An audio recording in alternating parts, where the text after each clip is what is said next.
नमस्कार, प्रणाम। मैं राजा राम कुमार अपने YouTube channel BPS college official पर आपका एक बार पुनः हार्दिक स्वागत, हार्दिक अभिनंदन करते हैं। और आप समझ सकते हैं कि कल से टीडीसी पार्ट 3 सत्र 21-24 का जो फाइनल एग्ज़ाम होना है वो शुरू हो रहा है।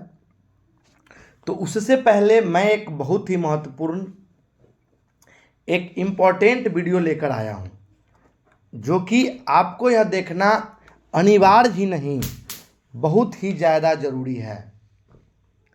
तो मैं आपसे एक आग्रह करूंगा कि आप अंत तक रहकर यह वीडियो ज़रूर से ज़रूर देख लें, क्योंकि इस वीडियो में बहुत सारे जानकारी है जो आपको दिया जाएगा। आपने थंबनेल में भी देखा है कि किस तरीक़ा से जीएस में सवाल पूछे जाएंगे, उत्तर पुस्तिका कैसे भरा जाएगा, सवाल का ग्रुप क्या होगा, सवाल पूछा कैसा जाता है, कितने नंबर का सवाल होते हैं, इन सभी बिंदुओं पर मैं चर्चा करूंगा।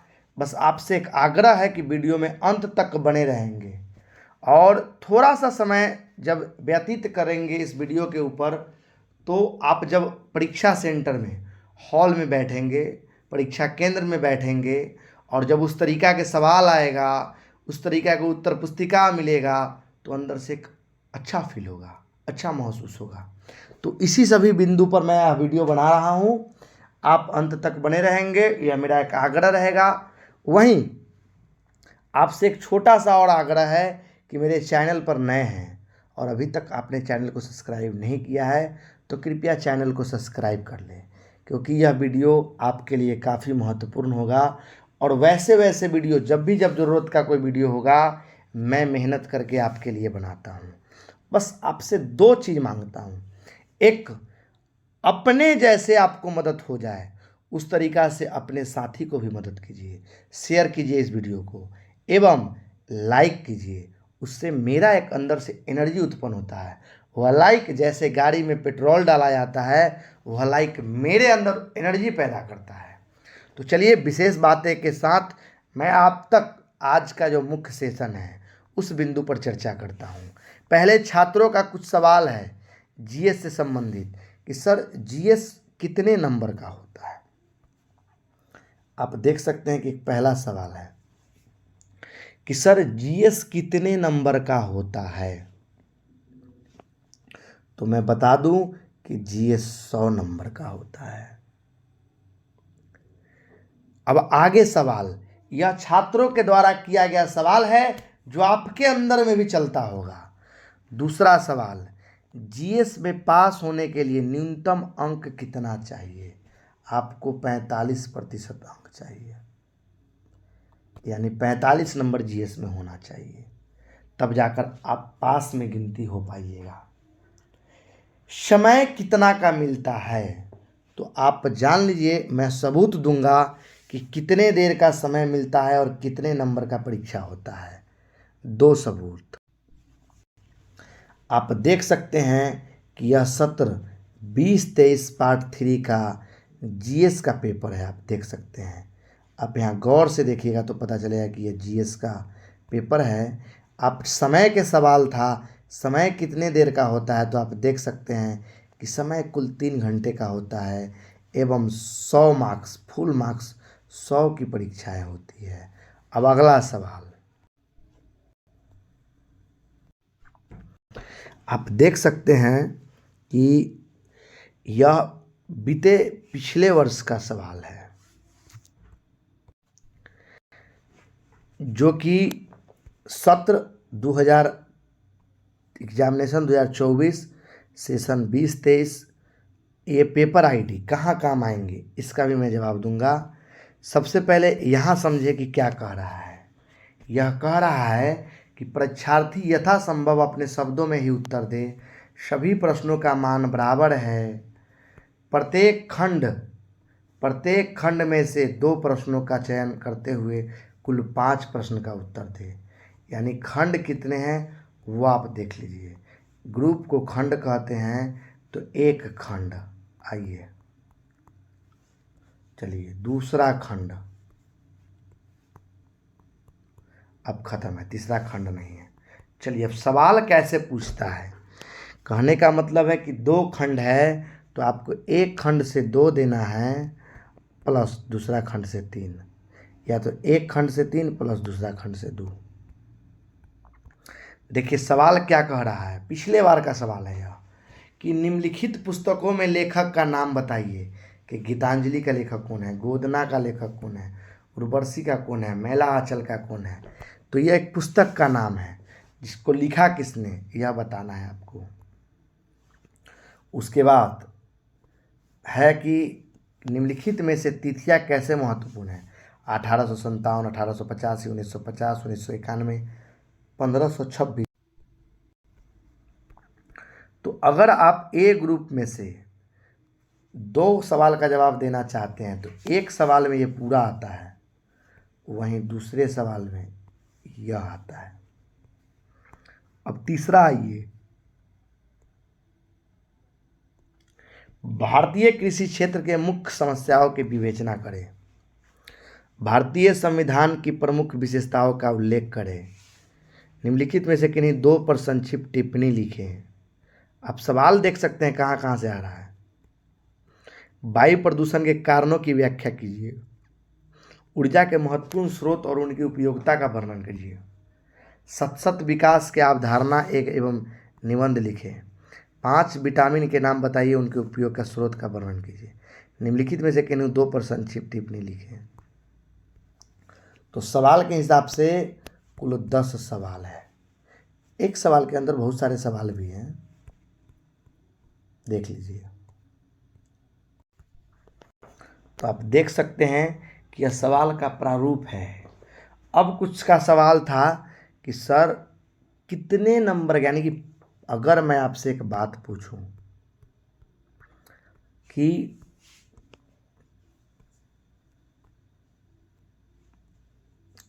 कुल 100 नंबर का परीक्षा है, कुल 100 नंबर का परीक्षा है और 5 सवाल का जवाब देना है, तो एक सवाल का 20, यानी एक सवाल का 20 नंबर होता है। इस बात को समझिए। अब चलिए कि ये सवाल तो ठीक है, अब ग्रुप सी यहाँ क्यों है। देखिए क्वेश्चन के सवाल को 4 भागों में बांटा है। पहला दिन ए अगर होगा, बी सी डी, तो इस तरीक़ा से सवालें पूछे जाते हैं। आप देख सकते हैं। मैं एक और सवाल को लेता हूँ। ये ग्रुप ए का है, सारे मैटर सेम है, आप देख सकते हैं। मैंने वीडियो को रोका है।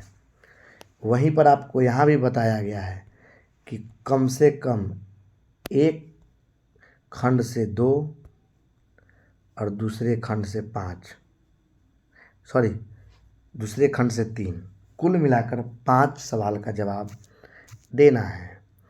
अब आता है इसमें बिंदु कि ये देखिए पिछले साल का भी कुछ सवाल भी है, आप देख सकते हैं।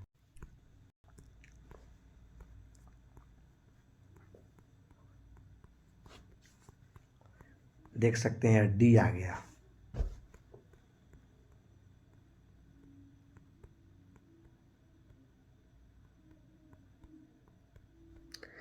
चलिए, तो यह था सवाल के प्रारूप कि आखिर सवाल पूछता कहाँ से है। तो आप देख सकते हैं कि इतिहास से भी सवाल है। किस विश्व में किन कारणों से यह दिन प्रसिद्ध है या डेट प्रसिद्ध है। अब आइए एडमिट कार्ड को देखते हैं, फिर पुनः हम लोग देखेंगे कि उत्तर पुस्तिका कैसे भरना है। तो सबसे पहले आपको एडमिट कार्ड मिला होगा। आप देख सकते हैं कि आपको यहाँ पर सबसे पहले नाम, course UG under graduate course, यहाँ नाम, यहाँ रोल और यहाँ रजिस्ट्रेशन मिलता है। बहुत सारे छात्रों का यह सवाल था कि सर एडमिट कार्ड पे पेपर 5, 6, 7, 8 लिखा होना चाहिए। देखिए यह समझने की विषय है। मैंने कल भी कहा है कि जिनका भी ज्योग्राफी ऑनर्स है, जिनका भी प्रैक्टिकल विषय है, उनका 8वां पेपर नहीं होगा। अब आइए उत्तर पुस्तिका कैसे भरना है।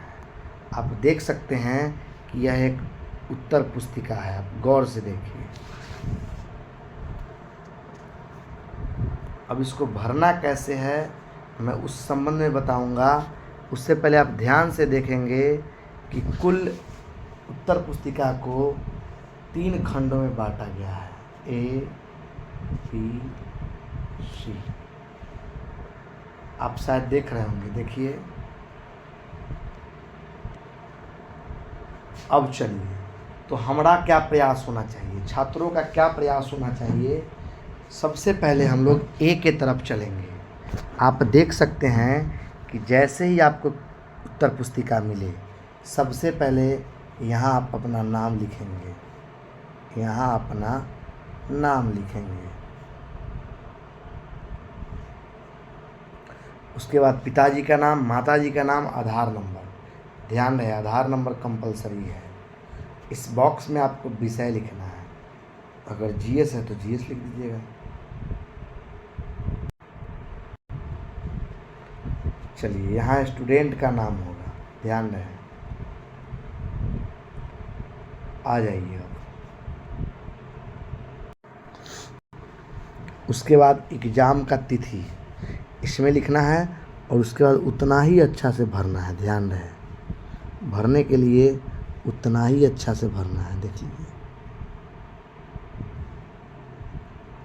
एग्ज़ाम का डेट हो गया, यहाँ देख सकते हैं आप। उसके बाद यहाँ पर है पेपर आईडी। तो मैंने आपको कहा था कि मैं पेपर आईडी के संबंध में बताऊंगा। तो पेपर आईडी आपको सवाल पर मिलेंगे। आप देख सकते हैं कि यह सवाल है और यहाँ आपको पेपर आईडी दिख रहा होगा, गौर से देखिए।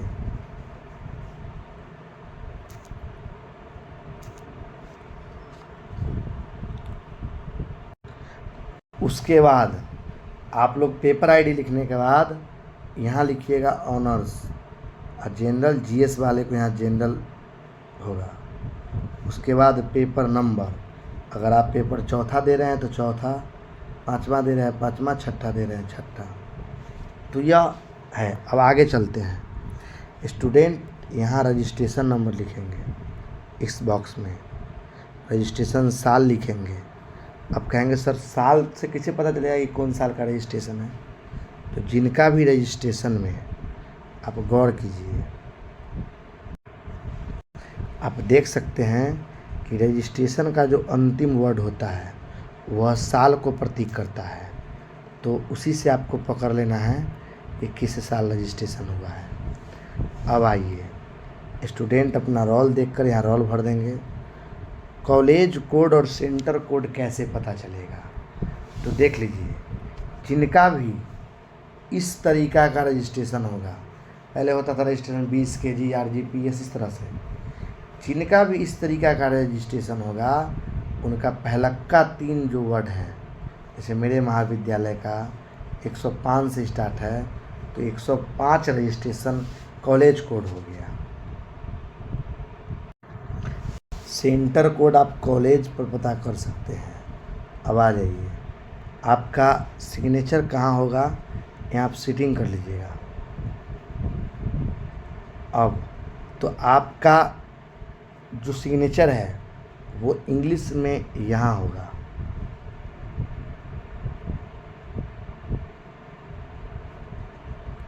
तो अब आप ए के चलिए, छोड़िए और बी में चलिए। हमें आशा है कि आप ए समझ गए होंगे। यहाँ आपको पेपर आईडी लिखना है, यहाँ ऑनर्स लिखना है, जीएस होगा तो जीएस, और बाकी ये एग्जामिनर के लिए है। अब आ जाइए सी में भी वही आपको करना है, पेपर आईडी, सब्जेक्ट और पेपर आईडी लिखकर छोड़ देना है। तो यह था उत्तर पुस्तिका, जो मैंने आपको प्रयास किया कि 100% समझा दूँ, क्योंकि वहाँ जाने के बाद जो आपके ऊपर परेशानी आएगी वह परेशानी हम चाहते हैं पूर्व में ही आ जाए। तो यह एक बात था।